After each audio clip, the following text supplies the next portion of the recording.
Welcome to the Deep Dive. Emerald City Hockey's Seattle Kraken podcast. How's it going, everybody? Welcome back to the Deep Dive, Emerald City Hockey Seattle Kraken podcast. There's no sugarcoating it, right? We're recording this before the game tonight for us, RJ, against Tampa Bay. Coming off that Florida game, coming off the two games before that, the two overtime performances with varying different results. There's a lot to talk about when it comes to the Seattle Kraken here. We did our, kind of what's wrong thing last week.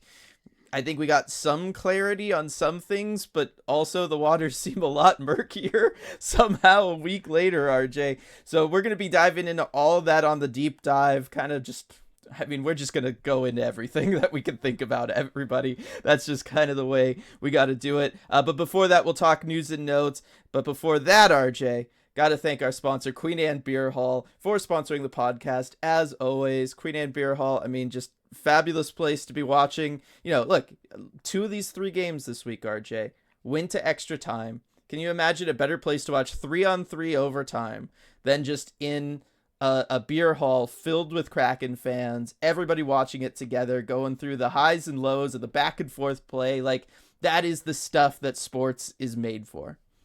Absolutely. The atmosphere is always awesome there, and especially with the Tampa game coming up today. I think about the Kraken playing against the Tampa Bay Lightning last year and how we had, went to the beer hall there. It was a home game, but we went to the beer hall afterward, got to meet a lot of members of the community, and just had a great time at the Queen Anne Beer Hall. So those matchups against those teams, Tampa, Chicago's another one. We had the watch party there. Yep. They always remind me of the great moments there last year, and I'm sure a lot more great moments going to happen this season. Definitely. All right, so news and notes, RJ. The biggest news is we got another line change. So the last time we had a line change, it was heading into this week, where we saw, Ty Cartier go up to the top line, Jared McCann drop down. We have a new line change for tonight's matchup against the Lightning.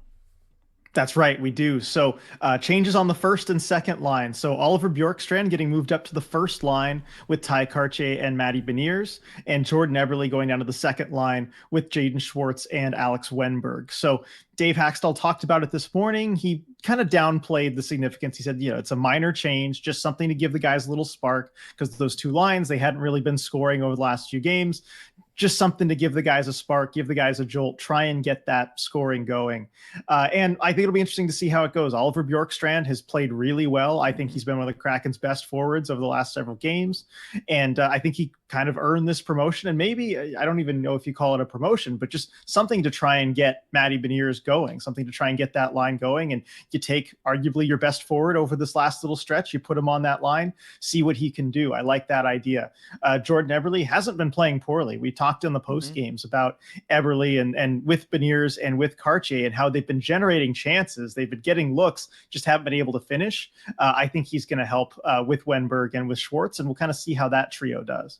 Yeah, it is an interesting one. At first, I was just kind of like, huh? What? Why? But then, yeah, as I was thinking about it, I think there's some benefits to adding, another creative player to that line in Bjorkstrand. I think that could help wake Matty up, maybe. And I think it might just gel better with Ty Cartier in some ways than maybe Jordan Eberle's style as well. So I'm looking forward to seeing how that line shakes out and what they're able to do. But yeah, at the end of the day, we'll get into it later, but the Kraken lines are maybe not as bad as their production is saying. I don't know. It's going to be complicated, everybody. We'll get there. The other big piece of news for the Kraken has really been Shane Wright and his performance down in Coachella Valley.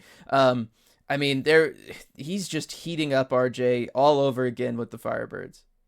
Absolutely. And this is what we were kind of hoping would happen from the start of the season when Ron Francis got the ability for Shane Wright to start the season in the AHL and to play there this year, is that the hope was Shane Wright would get some opportunity down there, start to build some confidence, start to heat up. And it looks like that's what's happening. And I think the play that really caught everyone's attention was last night scoring the overtime winner against the San Jose Barracuda on a power play in overtime with a really nice shot from the point. That's that Shane Wright wrist shot that we know, right? And he's started to heat up. He's got 3 goals in 5 games in the AHL so far this season, add an assist there too. So it's 4 points in 5 games. He is scoring at nearly a point per game pace. And that's kind of what we were hoping to see. So that's a good sign, even if we don't expect to see him with the Kraken soon. I certainly don't. I think you want to keep this going. I made my thoughts very clear on that on the last Deep Dive podcast. I don't think they should call him up, but just keep that momentum going. And maybe down the line, he could be some really good reinforcement.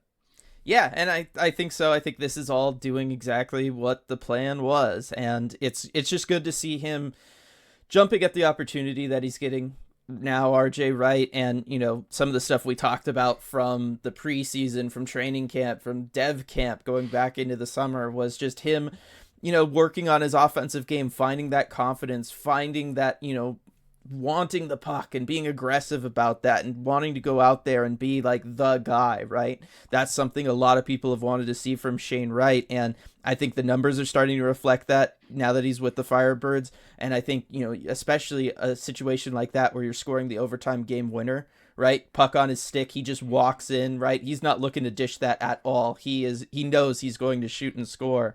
And that's exactly what we all wanted for Shane Wright. So it's great to see it happening for him, and happening so quickly too, just 5 games into the season. So love to see it for Shane Wright. Yeah, and that's a position too he wouldn't be in the NHL. I think we need to remind ourselves here. If the Kraken had a power play in overtime and Shane Wright was on the NHL roster, he's not out there. And so he's getting these reps that he needs in those situations. Exactly. Now, before we go into the deep dive and everything that was going on there, let's talk about the week that was, RJ.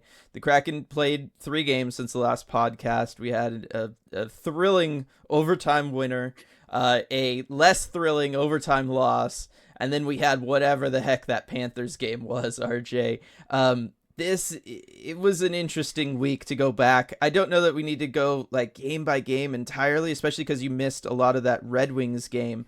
But I think the one thing that needs to be talked about most of all is the fact that in all 3 of these games, RJ, the Kraken had 2-goal leads and found a way to have to go to overtime twice. And then if not for a bad, ridiculous bounce off the glass, you're probably going to overtime in all 3 of these games.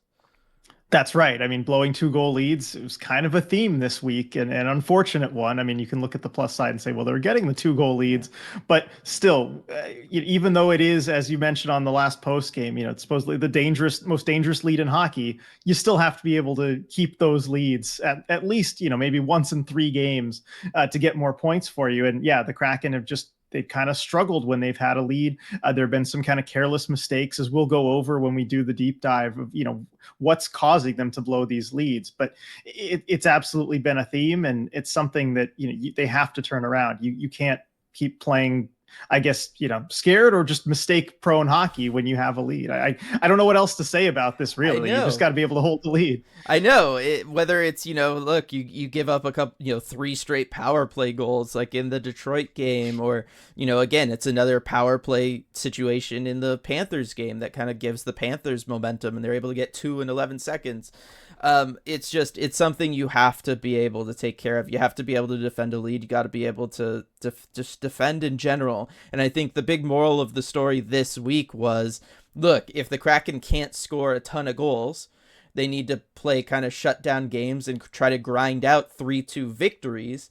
And instead we saw multiple 3-2 losses for the Kraken instead. And so that is something. Let's just go ahead and jump into the deep dive. Let's just talk about this, RJ. I mean, look, it was great to see the Kraken come back in Detroit, right? You get the Jared McCann goal to tie the game up with, I think, 1:22 left in that one. You get the Jordan Eberle overtime winner with 5 seconds left on the clock on the great feed from Jared McCann. Like, it was really cool to see that the Kraken can still do that, and especially they can do it in a game that they were handing away earlier in that third period, right? They walk into the third period with a 2-goal lead.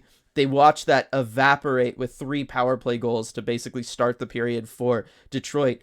It was really, really great to see that the Kraken had that ability to come back in that game, hang in there, stay in it, and then show up when they absolutely needed it. I think that was something we really needed to see coming off of that last game from the previous week against the Rangers, RJ, where they just looked lifeless. So I will say there's a lot of positives from that Detroit game if you ignore the blowing the lead thing.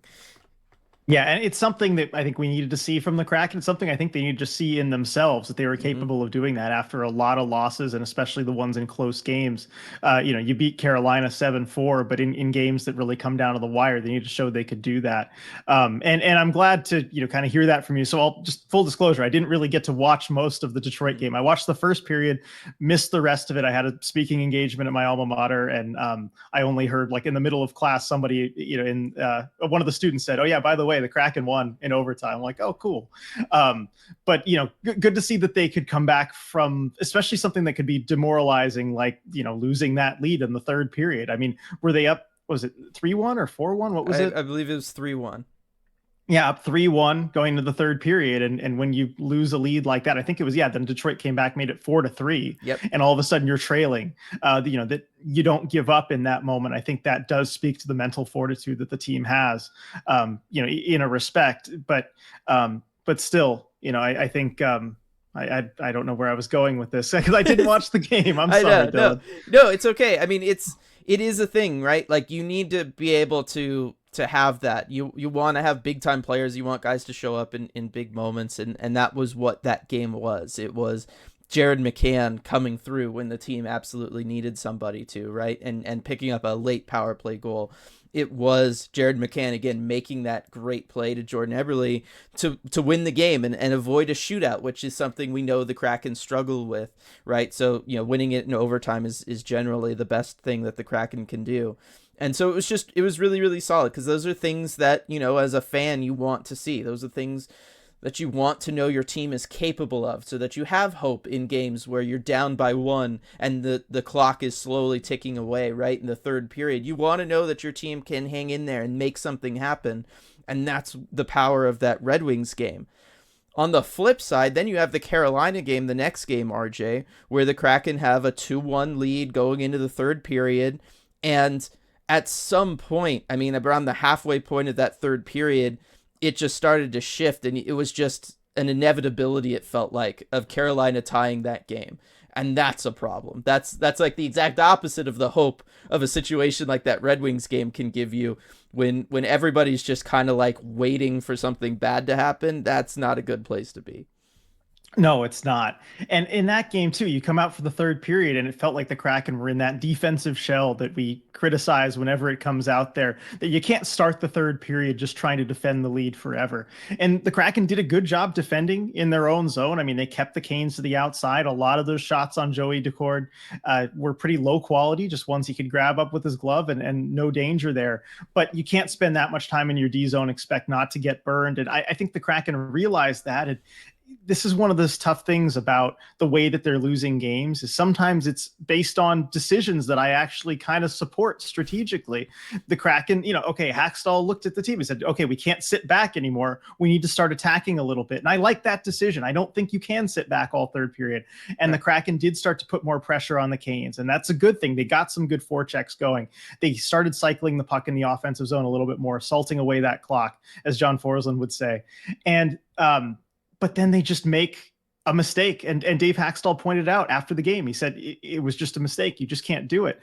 On the rush, they had four skaters forward, Mm-hmm. and Larson and Beniers kind of ran into each other. You had kind of three guys all run into each other after you lose the puck, and it goes back the other way. And the Canes have a 4-on-2, then is still kind of misplayed by Vince Dunn. Mm-hmm. And the result is just an easy goal for Carolina in transition on a play where if you're the Kraken, you have to have more skaters back. You can't have four guys caught up the ice, knowing the score, knowing the situation. And it really was the only mistake that they made in the third period, the only like real, big mistake they made, but it ended up in the back of their net. It ended up costing them the game. Yeah, and oh, man, it's a tough one. That's one of those like a mistake leads into another mistake, which leads to a goal kind of situations, right? It's the decision to have all four people go up and the chaos that then produces, and then it's the misplay by Vince Dunn where he has the opportunity to really kill that whole sequence for Carolina if he's just able to stop that pass across. It's a really, really tough situation, and it's, man, I mean, it's just one of those like Is this a problem for the Kraken, RJ? Are they, we've talked about this going way back to when they first hired Dave Haxtell, right? He likes to activate his defensemen, right? That was something we talked about. We talked about him with Shane Gostisbehere back when he was the coach of the Flyers, and whether or not, the Kraken should bring him in during the expansion draft process, or maybe he was a free agent at the time and maybe they should sign him. Like, these were some of the earliest conversations you and I had about the Kraken once they had their coach in place. Do you think that we're seeing this year really like just some issues with his offensive scheme, right? Like his offensive philosophy of having those defensemen step up? Because as great as it's been to see Jamie Alexiak kind of skate around the offensive zone and find guys, or when Will Borgen's able to sneak in and get a backdoor chance, it also leads to those situations. We've seen a lot of stretch passes, particularly up the middle, really burn the Kraken this year. I mean, I think about shorthanded goals given up that the power play's given up, or shorthanded opportunities that they have, or 5-on-5 instances like with this one that leads to that game-tying goal. Do you think that the Kraken maybe just need to look at that as an idea, as part of their identity, and say, right now we're not playing good enough to really maybe do this. Maybe we need to change things, simplify things a little bit. Of course, it's hard. On the flip side, they're not scoring. Right. And so you're activating the D and doing that kind of stuff. That's generally what will kickstart the scoring for you. And that can be helpful. And it's the kind of change that I don't know that you can make on the fly at this point in the season. It's the kind of thing that's really just embedded into your systems, right? And certainly it's the kind of thing that Dave Haxtell's been doing forever. To make that big of a change right now, I don't know that you can really effectively do it and kind of not just mess everyone up, where you get a whole bunch of confusion, a bunch of discord between people. I don't know. I mean, for me, the solution I think should be fairly simple, and it's just, and I'll harp on this all the time, situational awareness. It's one of my favorite things to talk about, but situational awareness. Yes, it's kind of second nature for you to jump up into the play if you're a defenseman and get involved in this Hackstall system. You know what the system is. You know you're supposed to do that.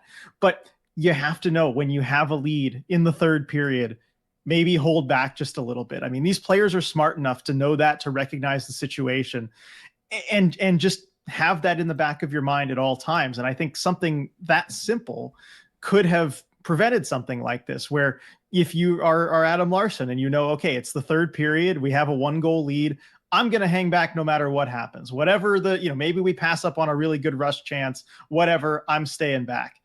That tends to solve that problem. And I think that, to me, it feels like that's doable. Like you should be able to kind of have that in your mind. I know it's a fast-paced game, and I know, there's just split-second decisions. It's all moving very quickly. But just to have that situational awareness, I think, would solve a lot of these problems. I don't know. And I mean, it's something that I don't want to get ahead of ourselves here, but like in the Florida game where Joey Decourt actually he did say that was his fault for going behind the net on the rim around there. It was the most unlucky bounce. I'll defend him till the end of time for that one. But he still said, he's like, I got to know that it's high up in the glass, and and it's the third period and we have a lead. And so I should just be playing that safe and stay in net. And that's kind of different than the justification I was thinking about, but he's talking about situational awareness. Right. He's talking about being really risk averse when you have a lead in the third period. And I think that's maybe something that, given the Kraken have had these leads, given that they've blown these leads, something they might need to internalize a little bit more. Yeah, it's something that the players could work on. I mean, that's another thing too, where again, it's also partially on coaching, right? Remind guys of the situation. Right, every stoppage, every time they're on the bench, you talk to your defenseman, right? Whether it's Hackstall, whether it's Lowry, whether it's Jay Leach, whoever it is, but somebody should be kind of really preaching that, if that's their philosophy. Do you think it's possible that their philosophy in a situation like that, RJ, is to kind of go for the kill, where it's just, look, hey, we've got a 1-goal lead, let's try to make it a 2-goal lead, put the game away? I don't know that that's Hackstall's style, though. Yeah, no, it doesn't seem like it is, and certainly not the way that they came out in the third against Carolina in that game. Or how they play. They certainly were not going for the kill. No, or how they play overtime, where it's just definitely don't go for that. Don't go for the win. Let's just keep bad things from happening. So yeah, it is one of those where it feels like, yeah, really, it feels like if that's going to be like your 3-on-3 overtime philosophy, it's kind of interesting that we're not seeing that as their defend the lead. Right. And I get it. You don't want to go into full prevent defense mode. Right. All you do is prevent yourself from winning the game. But it is kind of interesting that we're not seeing the Kraken play a little bit more conservative when they are up by 2 or when they're up by 1 late. Or even when, your probably least favorite saying of yours, which is you play for a tie, right? You look at that Florida situation and you just kind of play for that point. You get it to overtime. That's what good teams do, is they get it to overtime, they pick up that point, and you get out of there. Yeah, I mean, there's only so much you can do to play for the tie when a stanchion bounce comes into play. But Yes. still, I don't mind the way the point system is set up. It incentivizes that. Yeah, it You should does. play boring. You should play for that tie if you're trying to get those points. Some games are worth more than others. Overtime games are worth more than other games. And yeah, if I mean it. It's difficult because you're so bad in a shootout, but those games are worth more. You at least get the point. If you lose, it's half a win. So I don't mind that third period philosophy. You don't have to be bad in the shootout. You just got to trot the big cat out there. That's all you got to do, Hackstall. All right, so we talked about that then from the offensive kind of, Hackstall's mentality, what he brought to this team originally, all that stuff as far as the defenseman maybe activating that kind of focus on offense coming from the back end. On the flip side, RJ, I want to talk about once that situation does develop and there is that odd man rush coming back the other way. I don't feel like the Kraken this year have defended that nearly as well as they have in years past. And this will also kind of bleed over into the PK unit, which has struggled mightily this last week as well. I'm not like trying to call out Jay Leach specifically, but this was something that he's been in charge of for the Kraken all 3 seasons. And through the first 2 years, that was something that the Kraken were really, really good at, right? They struggled early season 1 when it came to defending odd man rushes or defending one-on-one situations. They maybe weren't always physical. He really worked with the guys. They got a lot better on those situations. Last year, the team was great at defending. They were great on the PK. They were really, really solid at doing all that stuff.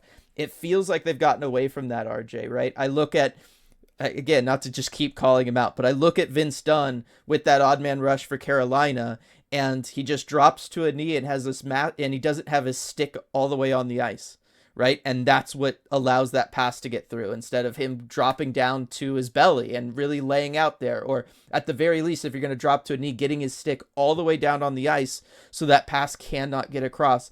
That's a simple thing, right? That's something you should just always do. That's like best practices as a defenseman. I look at the PK, right? Giving up 3 straight goals in Detroit. You look at the one opportunity Florida gets in that entire game. Kraken do a great job of staying disciplined. They take only 1 penalty, but you give up the power play goal, and then you let that get to you, and the momentum of the game change. And the PK is just so passive now, RJ. They're not getting in passing lanes. They allow so much puck movement from other teams' power plays. Is it time for, maybe on the defensive side of things, RJ, whether it's the PK or just when it comes to those situations defending, especially if the offense is going to be giving up odd man rushes, you got to really know how to defend those. Do you think the Kraken maybe work on that at some point here soon?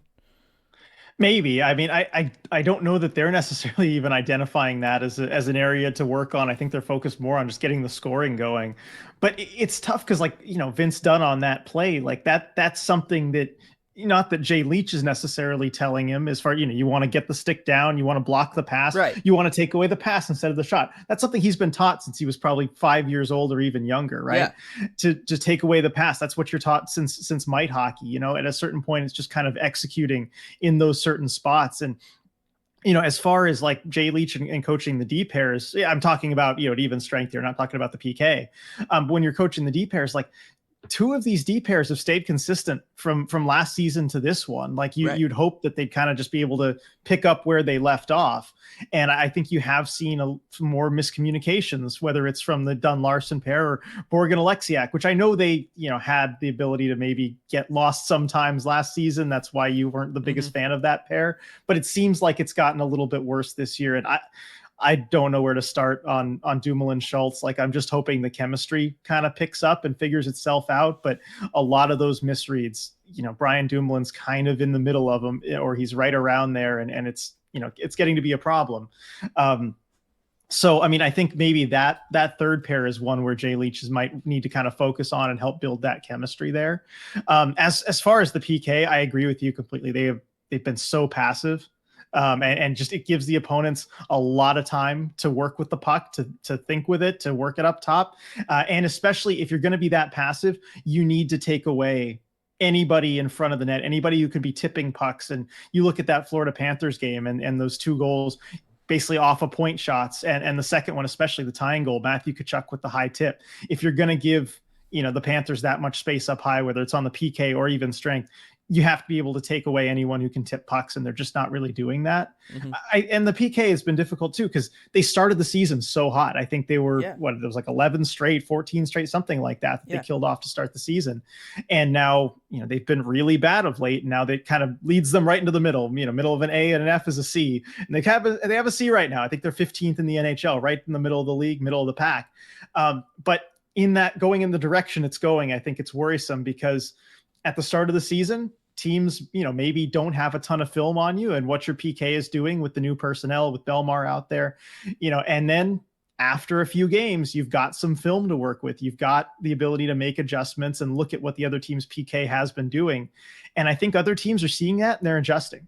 And I think the Kraken, it's always this game of adjustments. They're going to have to adjust back because teams are seeing how passive they're being and they're kind of exposing them. Yeah, no, it is something there. They are kind of right there, dead middle of the pack, and yeah, they'd gotten through the first 5 games of the season with only 1 power play goal, 1 goal given up, that PK unit, and then since then it's been 4, and yeah, it's obviously trending in the wrong direction. It's something they got to work on. You talk about the D pairs though, and I mean, I'm with you. I think Dumoulin has been getting better. I think he is starting to settle in, but it does feel like all too often some of the issues are always with that pairing out there. I feel like that is the one pair. The way they've improved the most, RJ, is realistically they're just not joining the offense as much, right? Justin Schultz isn't joining offensive rushes as much, so the odd man rushes against just then Brian Dumoulin have been cut down a lot, and that's partly what's made that line, that defensive pairing look better. But when I go to Money Puck and I sort by defensive pairs that have 100 minutes together this year, so these are like the rock solid D pairs, right? That never get broken up. These are usually teams' top pairings, right, on defense. These are the ones, and you look at expected goals percentage. And Dunn Larson is 21st out of 25. It's not good, right? That puts you in the bottom third of, realistically, if you're thinking about teams' top defensive pairings, the Dunn Larson pairing's in the bottom third. And that's one that's kind of weird to think about when it comes from, they're giving up chances. What's interesting about it is, RJ, they're really just high event when you compare them to the other ones, right? Like six expected goals for is very high looking at most of the D pairs on this list, but 6.8 expected goals against is even higher. I'm looking at it. I think that's actually tied for the highest expected goals against. It is with Shea Theodore and McNabb over in Vegas. So you look and these are high event D pairings, and when you go by goals against, Alexiak Borgen is right there too. Another high event expected goals for and against defensive pairing.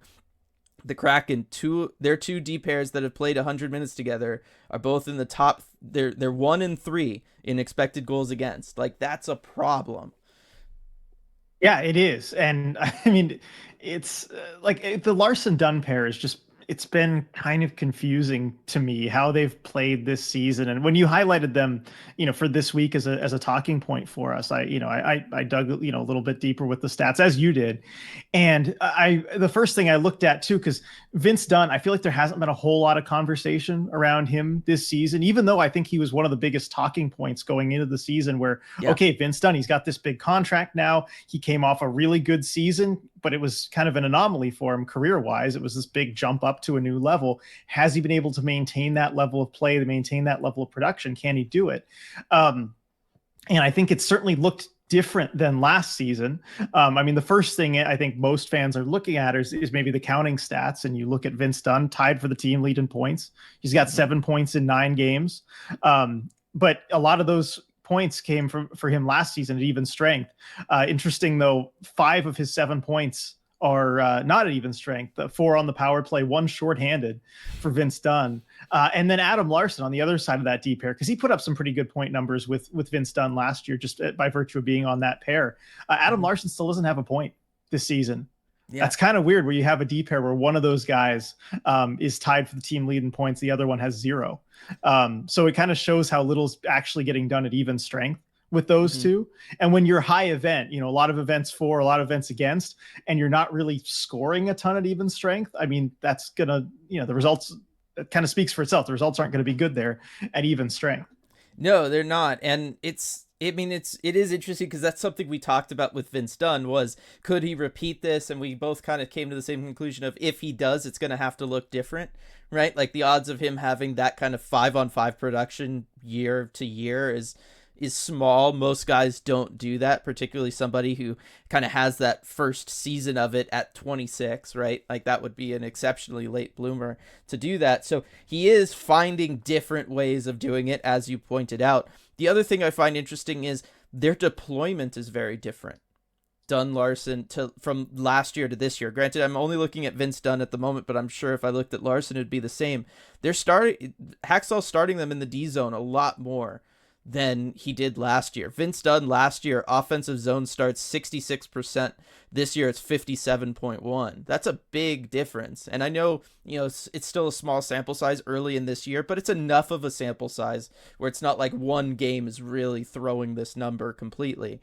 And so I do wonder if maybe that's playing a role, but still, I just think it's odd that, and I think it speaks to why the Kraken are maybe having some of the defensive struggles that they have.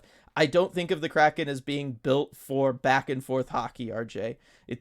They're not a team built for that. They have defensive centers, right? We've talked about that last week. We talked about that the week before with, are they too built for the playoffs, right? When you've got guys like Matty Beniers, Alexander Wenberg, and Yanni Gourde, you're not built for a fast-paced back and forth style of game. And yet, like I said, you look at the events of these games and it's very back and forth. You have these D pairs put in situations where, yes, they're getting a lot of expected goals for compared to other D pairs, but they're also getting a ton against because there's just a lot of stuff happening on the ice when they're out there. I wonder if the Kraken just need to try to settle games down a little bit here and just try to control them more.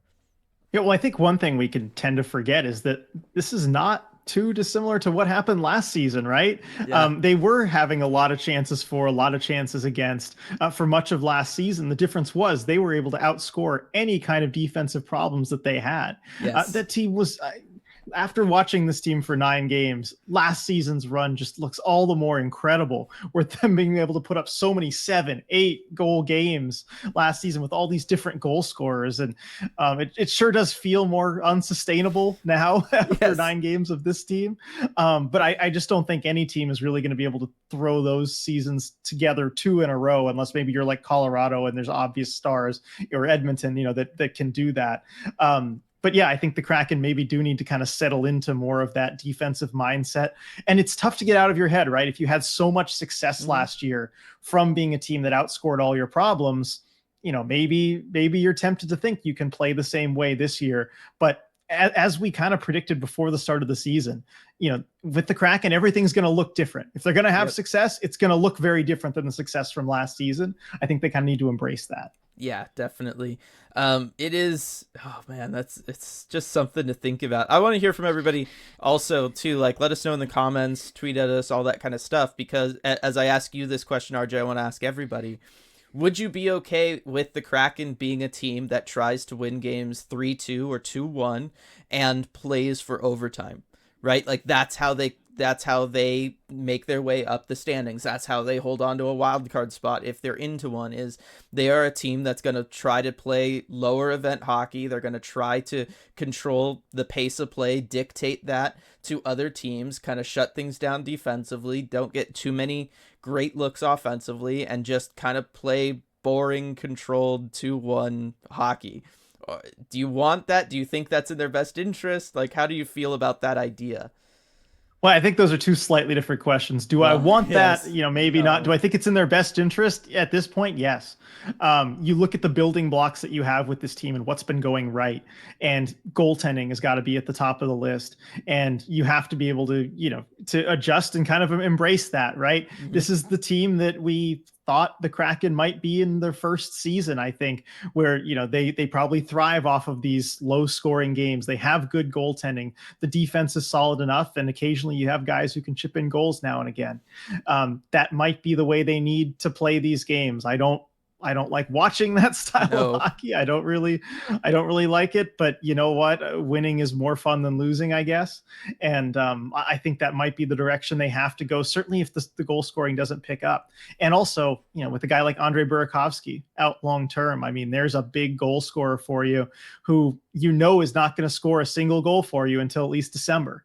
Yep. And, can you afford to try and outscore your problems when you don't have someone like him? Even if some of these other guys start to pick it up, even when Matty Beniers kind of opens the floodgates and starts scoring goals, Oliver Bjorkstrand, if he continues to produce, if Alex Wenberg even chips in a few goals, you're still not going to have Burakovsky around. And I don't know that you can be that team that scores 6, 7, 8 in front of Martin Jones like you were last season. Yeah. That just doesn't seem like it's in the cards this year. No, it doesn't. Even though the Kraken goaltenders, as you said, are playing really well. I mean, 912 save percentage for Joey Daccord, RJ. I mean, we talked about, especially you did, how hard it is for a Kraken goaltender to have a high save percentage because of how kind of the Kraken play. And even Grubauer, 8.96 isn't that bad for a Kraken goaltender, right? That's pretty good given what the how the team in front of him plays. You mentioned Matty Beniers. He was a big source of I mean, he's been a big source of comments through a lot of post games, but especially this last one, RJ. Everybody talking about Matty Beniers. He's not really showing up. He's costing himself big when it comes to the contract extension, all of that stuff. He's coming off that Calder campaign, RJ, and I talked about it on that post game but for anybody who wasn't there, I'll kind of quickly summarize. Matty Beniers, yes, he's not really producing offensively, and he does need to do more, right? 3 assists through 9 games is not enough for your quote unquote top line center, for your future franchise star player that you're going to build around, all of that stuff. He does need to do more. I'm not saying that he doesn't. But going back to when I very first watched him, it was clear that his strengths are not in point production, they're not in highlight reels, they're not in, he drives offense more so by keeping the opposing team's offense from doing anything so the rest of his team can do stuff, rather than him personally going out there and creating offensive chances and being a creative player and all of those kinds of things. And so I talked a lot on that last post game about, like, look, that is the history of him at all of the stops along the way. That's what he's done at World Juniors, RJ, when he was playing with Team USA. He was the guy that they deployed basically like Tampa deployed Yanni Gourde all those years, right? Go out there, our big guys are resting, make sure nothing happens, just go out there and just single-handedly keep the other team just kind of stuck in their zone, but, you don't necessarily have to score. That was his job on those teams. That was kind of his job on the Olympic team. I think we all forget he was an Olympian a couple of years ago. It's weird to think about. It's really weird, but that was also his role on that, was just, hey, go be an energy disruptor. Don't really try to create offense as much. And that was what he was also at Michigan, particularly during his draft year. You and I pulled up my scouting report on him, and anybody can just go back and watch the scouting report that I put out for Matty Beniers, not the update, but the original one. And I talk about all of the same things everybody's talking about Matty Beniers right now. I talk about before that draft ever took place, right? Matty Beniers is he's not that kind of guy. So I do think we need to change our expectations around Matty from just he's our star player. He is our star player, but he's a star player more in a Jonathan Taves, Patrice Bergeron, Kopitar way, rather than a Jack Hughes, Connor McDavid kind of way. Like, he's just not built that way. Yeah, and I went back and watched that scouting video this morning, and it sounds like it could have been recorded today, right? Yeah. Talking about what keeps him from really producing the most offensively, how he kind of struggles to maybe get lost and find little zones in the offensive, Hmm. little areas in the offensive zone, to find those loose pucks. How he'll sometimes just get sandwiched between a couple defenders and can't really get his way out of there. These little things that you're kind of seeing game in, game out. And of course, you praised, the motor, the hustle, the defensive awareness, which is all there watching him. Yeah. But you had concerns about whether or not he could really score at a top level in the NHL. And I think he exceeded your expectations, certainly last season, He maybe did. even, the expectations of where he could ever get to. And so I think we all kind of adjusted our expectations to think, okay, well, he's going to take another step forward production wise. And I think we may have kind of seen, at least for now, at least for his, 21-year-old self, the kind of the ceiling of what he can do scoring wise. And that's what happened last season. I do also think that with Matty Beniers too, there's this element that he's been asked about, Hackstall's been asked about a couple times, and they kind of shrug it off. And you certainly don't want to, like, embrace it or give the media or anyone a reason to believe this is going on. But it's the question of whether teams are kind of targeting him a little bit more now, with him being the Calder winner and getting a little bit more attention. And it's something the team's brought up just about the team in general, right? Nobody's going to take us lightly this year. But I think that's been especially so for Matty Beniers. Everyone's keying in, okay, he's their Calder winner. He's their number one center. And if you look at the way what's gone on for the Kraken offensively, with Matty Beniers not having a goal yet, it seems like a pretty solid formula to beat this team is to make sure you play really physical on Matty Beniers. You shut him down and what he's trying to do and what his line's trying to do. Hmm. Other teams have had success with that through 9 games. If you can do it, that's how you shut down this team. And so I think he's getting a little bit extra attention there too, whether it's from opposing coaching staffs, opposing players, opposing, maybe video coaching staffs who are trying to show their players, okay, here's what we can do to shut this guy down. I think he's got more of a microscope on him. He wouldn't tell you that. He'd say, oh, it's the same, the stuff happens. But I do think that is a bit of a factor here as well. It does, and that's also where this early part of the schedule, RJ, where, the vast majority of these games, what is it, 6 of their 9 games have been played on the road?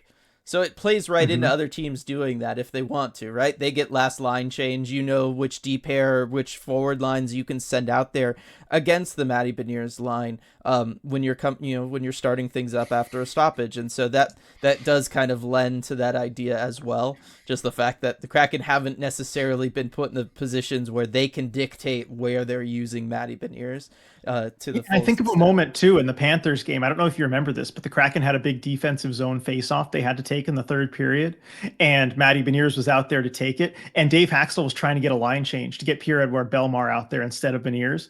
And because Panthers got last change, the ref's like, nope, Belly, get back on the bench. You can't make this change. That's something they don't have to worry about at home. But on the road there, Beniers is forced to take that face-off. He loses that face-off. Panthers get some possession in the offensive zone, and then his line's kind of hemmed in there that whole shift.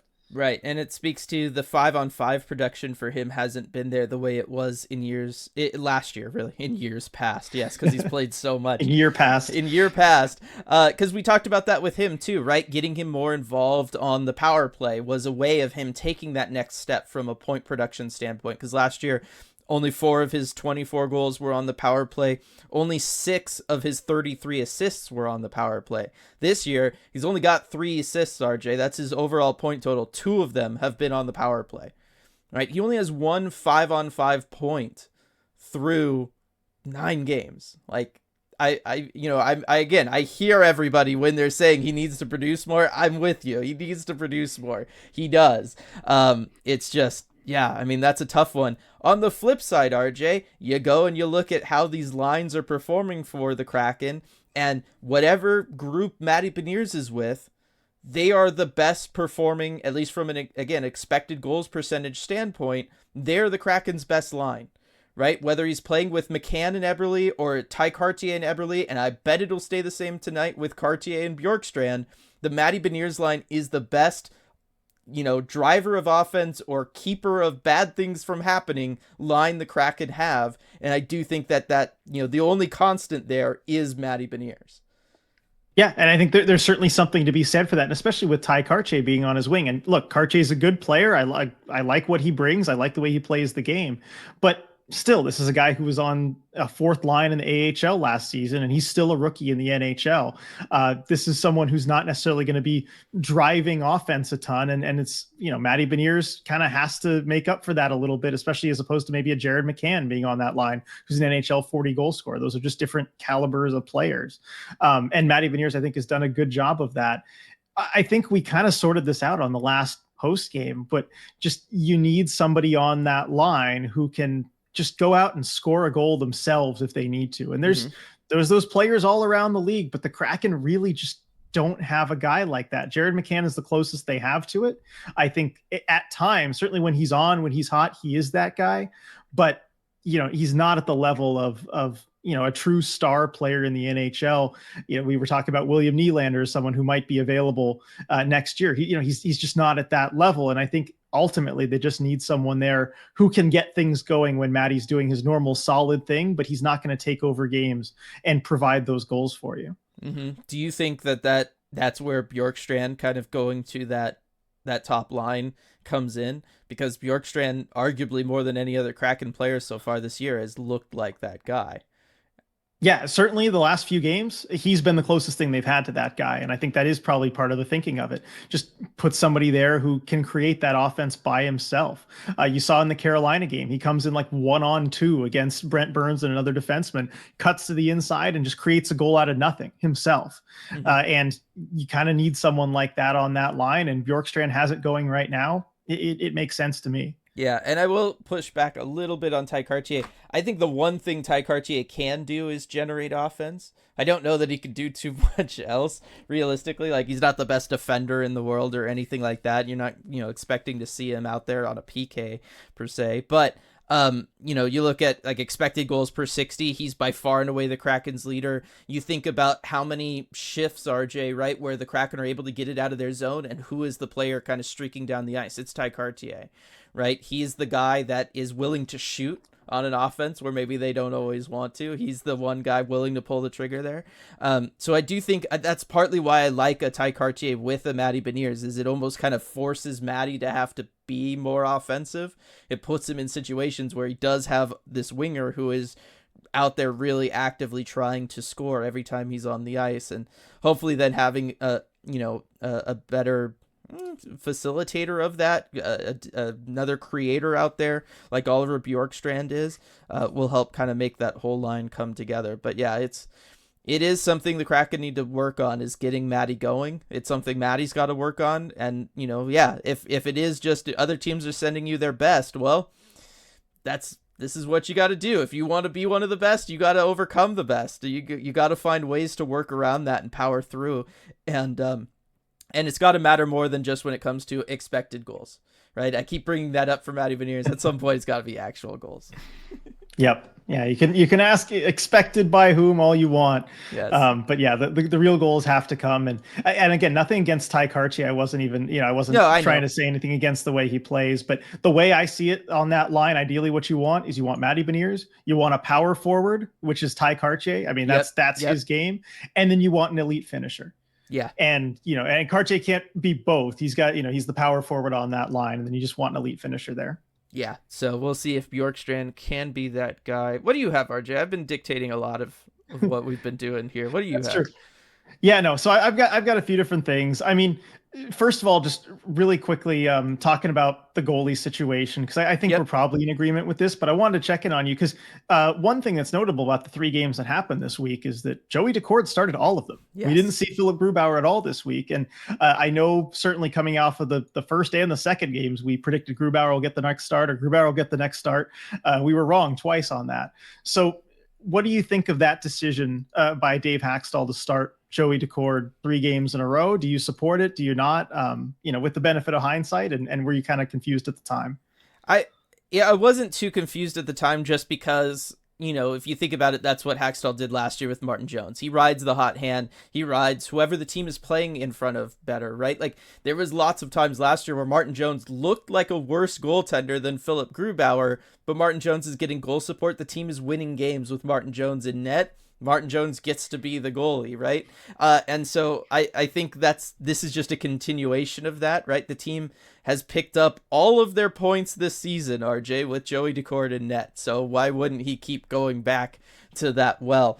On the other hand, Joey Daccord, I mean, he's got, quality start percentage of 600. That's really solid. The 912 save percentage we talked about, I mean, he's playing well. I know he's taking on the whole situation in Florida. Again, yes, maybe because it's a tie game with like 5 minutes or whatever left, you don't want to do that, but I'm not going to put that on him. That's a goal that, Philip Grubauer probably would have done the same thing. So, yeah, I think that's a little unfair. I don't know. I think it's probably time to just try to get Philip Grubauer going, see if you can do something, shake up the team, especially after blowing multiple 2-goal leads. Like, even if it's not necessarily on the goaltender that's happened, it's not a trend you want to continue. So if a goaltending change, kind of sparks something there, you go for it. I don't know. I'm kind of all over the place when it comes to it. I understand what he's doing, though. Yeah, I understand. In fact, I like it. I'm actually was really pleasantly surprised, and maybe I shouldn't have been surprised given that you're right. There were times last year where Martin Jones maybe wasn't playing the best of the goalies, but he was getting the goal support and he was getting the wins, and Hackstall stuck with him. But I was a little surprised to see that he was willing to go there that early with Joey Daccord because, I mean, this is a newer goalie. I know he was around the last 2 years in the organization, but not a ton of NHL experience, whereas Martin Jones, many-year veteran of the NHL, he's been a starter, he's gone to a cup final. Whereas I think this does require a little bit extra trust from your coach to be able to give a goalie like this 3 starts in a row. But I'm so glad that he's doing this. I think we can both agree, Dylan, that Daccord was not costing them games at any point during that 3-game stretch. It was other factors. And so as long as your goalie is, giving you chances to win games, playing well enough, I love it, because one of my big worries this season was Philip Grubauer getting burnt out by the end of the season, that Hackstall wouldn't end up trusting Joey Daccord to start the maybe 30 plus games that I think he really needs to start this season to make it a proper workload balance. But now I have no worries about that. No reservations whatsoever. He's going to get Joey into the games that he needs to get into. And Grubauer, assuming they can turn this thing around and they've got a playoff push to look forward to, they can keep him fresh for when the playoffs roll around, and that's when you really want him at his best.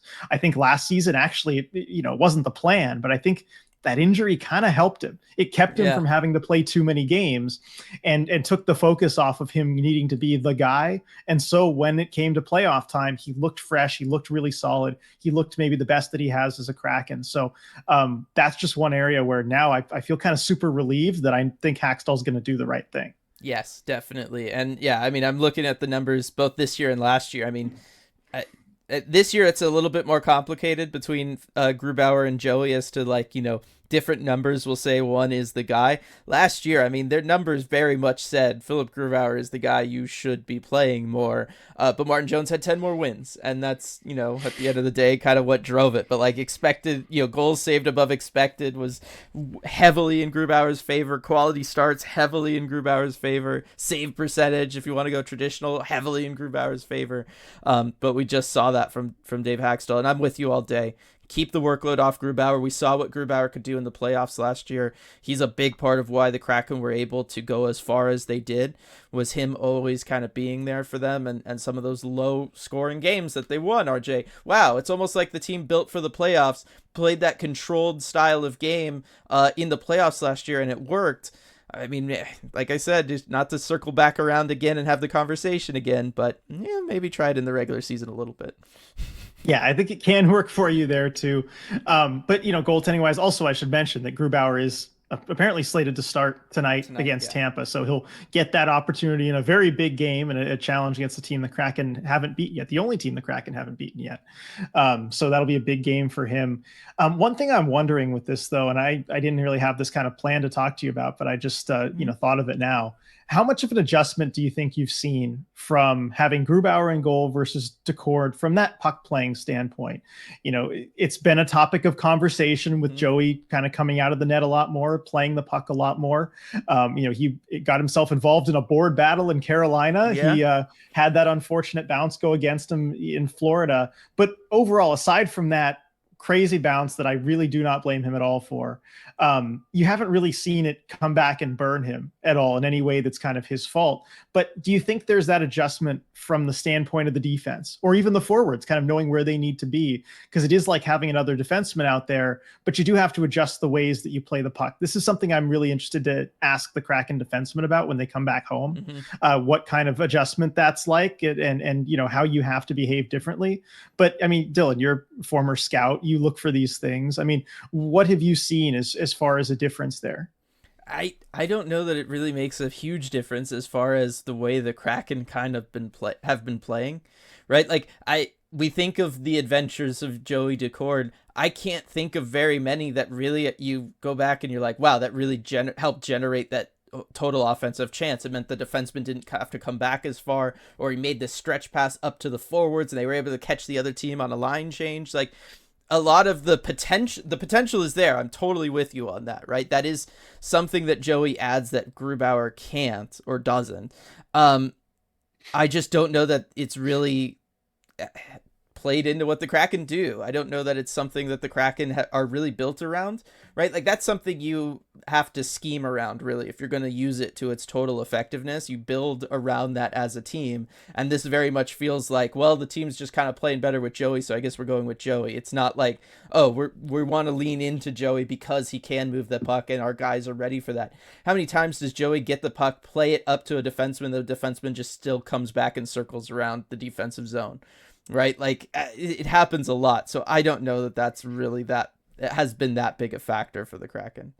Yeah, I mean, in general, I'm kind of a believer that's a bigger negative than it is a positive. And I'm not saying about this just in Joey's case, but looking at the goalies who play the puck a lot, I always feel like, and you know, maybe this is just like confirmation bias, but I always feel like I notice the mistakes a lot more than the positive plays. I feel like those happen more often. But yeah, I was wondering if you saw any kind of maybe even negative changes we've talked about. And like, I know you're probably thinking about the play where Joey plays the puck back to Brian Dumoulin, he blows a tire and then it directly leads to a goal against. But that's, again, that's not Joey. That's just the defenseman blowing a tire. That could happen in any situation. Yeah. But if there's anything like that, because I haven't really noticed a whole lot of difference results wise one way or the other, but it just feels like as a defenseman, the MO's got to be a little different. Yeah, well, yes, as a player it is different, but like I said, if the team isn't schemed around it, if you're not put in a spot where, okay, we're really going to like plan around this and we are going to use them as a third defenseman, right? Think of the Devils back in the day with Brodeur, where it was very much like, oh, if Brodeur's going to have time and space, we know he can get the puck up to us. We just don't even need to play back. Like, we have plays designed around this. The Kraken don't have anything like that. So it's just kind of like, you know, it's like that feature that comes on the car that you're just kind of like, okay, like, it's not making me buy the car, it's not making me not buy the car, but it's just kind of there. You don't really use it, you know, like that's really what it is with Joey Decord, because the team is just not built for it. Fair enough. All right, so I guess the next thing I had to is looking at the Kraken's schedule, and I'm trying to think for this episode of reasons for optimism, to kind of have some reasons to be optimistic, because I didn't want to do the whole, you know, what's wrong with the Kraken 2 weeks in a row, and I think, you know, we've avoided that. Now we're just, you know, we're kind of taking a deep dive into this murky pool of who knows what. But you know, this week I tried to have some optimism, and one of the things that kind of struck me as maybe a reason to be optimistic was the schedule.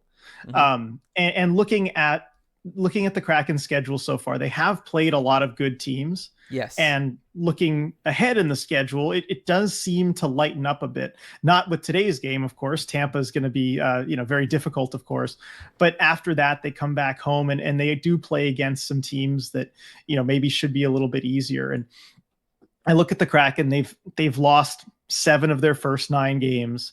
But looking at the schedule, I see 7 good teams on this schedule. I see Vegas, I see Colorado, Carolina, the Rangers, Detroit, given how they've played. I'll count them as a good team here. I see Carolina and I see Florida. I mean, those are all playoff teams last year except Detroit. And yeah, they've lost 7 games. It hasn't, you know, they beat Carolina and Detroit and they lost to 2 bad teams. But generally, you look at where the Kraken were last season, and they were a team that took care of business against bad teams, against the teams they should beat. And they lost to teams that were better than them. They lost to playoff teams. And I feel like that might be a similar thread this season, because looking at what they can do, just talent wise, goal scoring wise, it feels like these teams are just that little bit better than them right now. Yeah. But you play Nashville again, you play Calgary again when you come home, you play Arizona, Mm-hmm. and I see those teams and I think, hey, these are real chances here. And I mean, you got Edmonton twice coming up. They're actually, they're actually below the Kraken in the standings right now. So maybe Yeah. there's some hope there as well.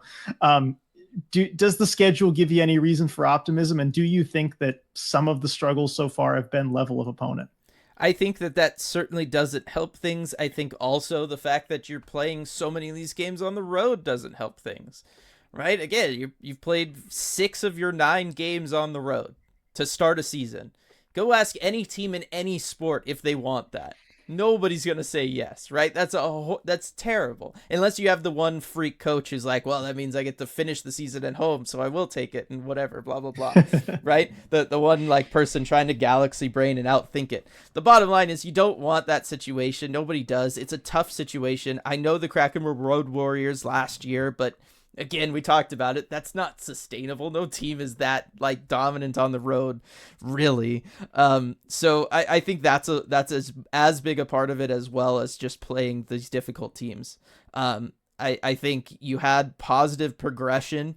Really, if you look week after week after week, right? We're 3 weeks into the season. You look at that first week, the Kraken really struggled. I mean, remember, they lost to the Predators 3-0. Like, we were like, wow, they can't score a goal to save their lives. And then week 2, it was like, okay, you can score. It's just you need to, build off some of these positive building blocks you have. And then in this last one, but you lost, 2 of those games by 3 goals.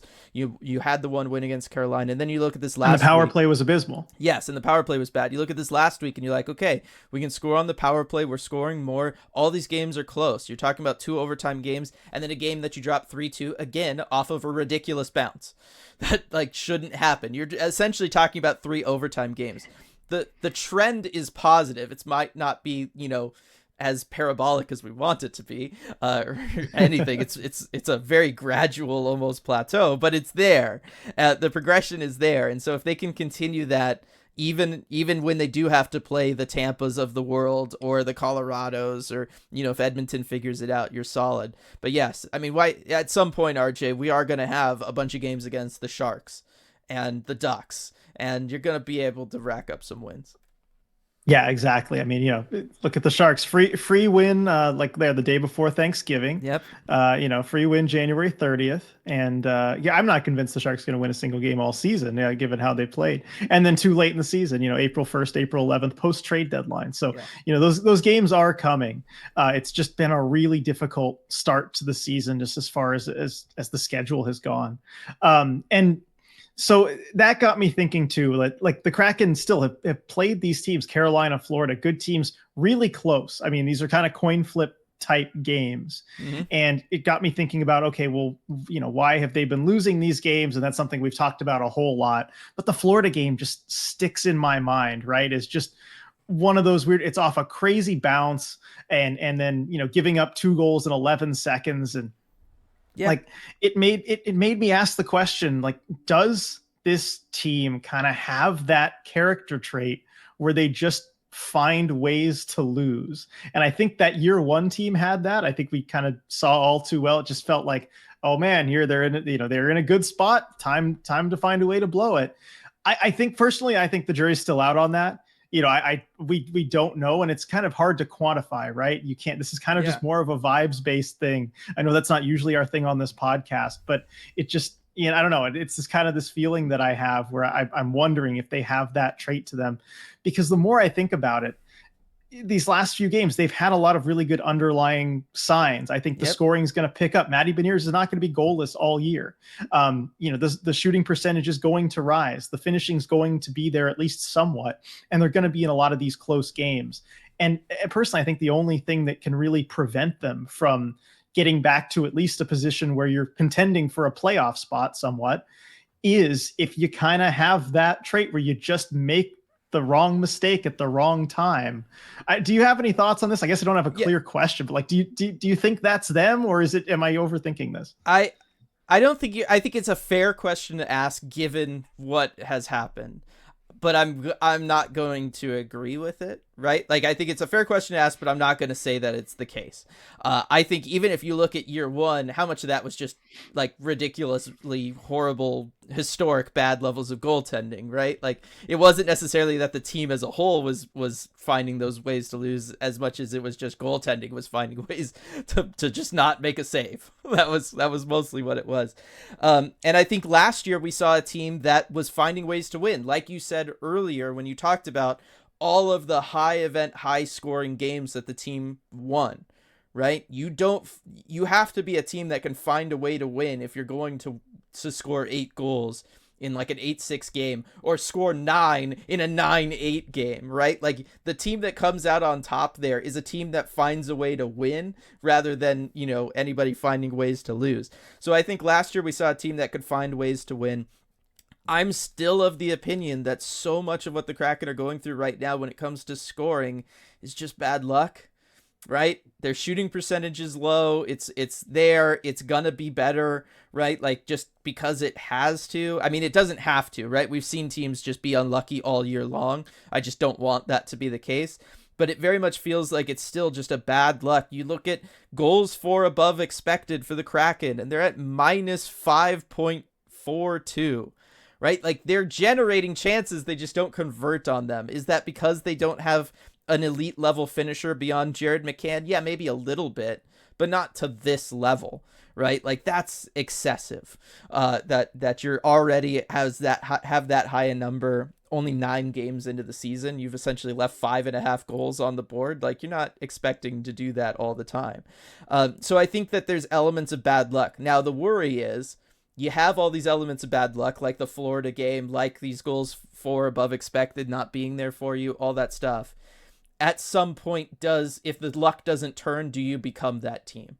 Right? Does the doubt start creeping in on your ability to actually do that, right? It becomes, oh, am I not unlucky? Maybe I'm just not capable of finishing on these chances. Or, wow, we're just unlucky right now, but if we stick to the system, we're going to pull through in the long run. It's a long season, 82 games, we'll get there. Versus, maybe this just isn't supposed to work, right? Or the universe is just against us and there's nothing I can do, right? All of those doubts do start creeping in. I don't think we're there yet. That would be like an end of November conversation if nothing turns around. But I think right now what we're seeing is just bad luck, and it's as simple as that. Yeah, I mean, where you're in a stretch against good teams like, Carolina, Florida, who are coming back and even, tying the game after you generate a lead, because they're good teams and they're putting on a lot of pressure, and that's a lot to withstand. And, it's excusable.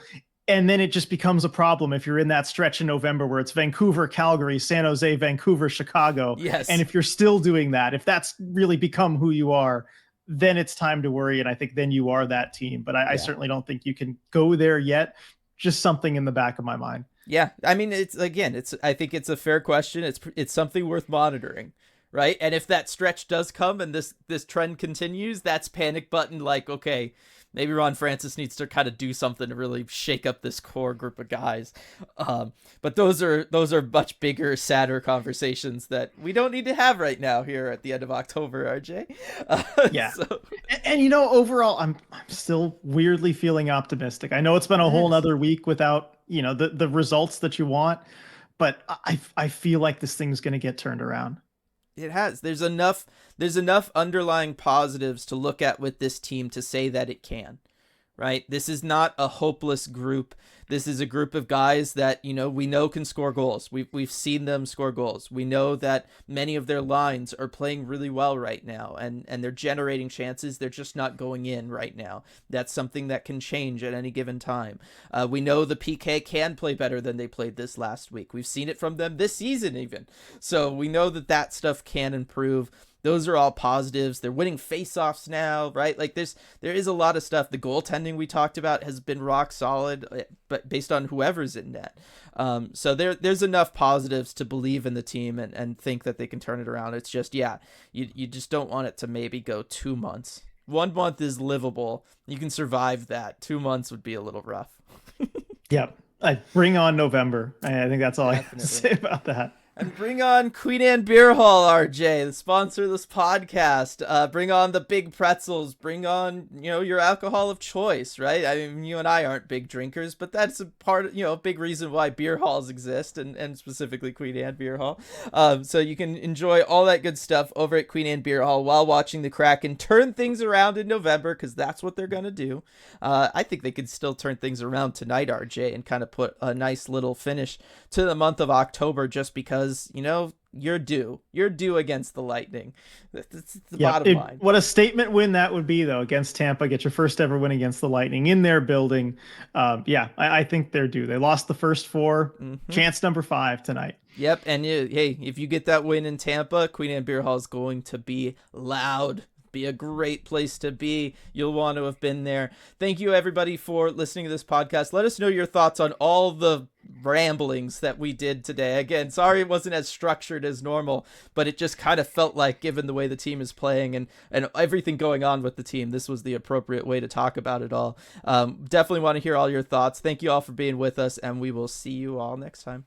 Hey everyone, before we go, we just wanted to give a quick shout out to all of our awesome patrons over at patreon.com/Emerald City Hockey, especially our Terror of the Deep patrons.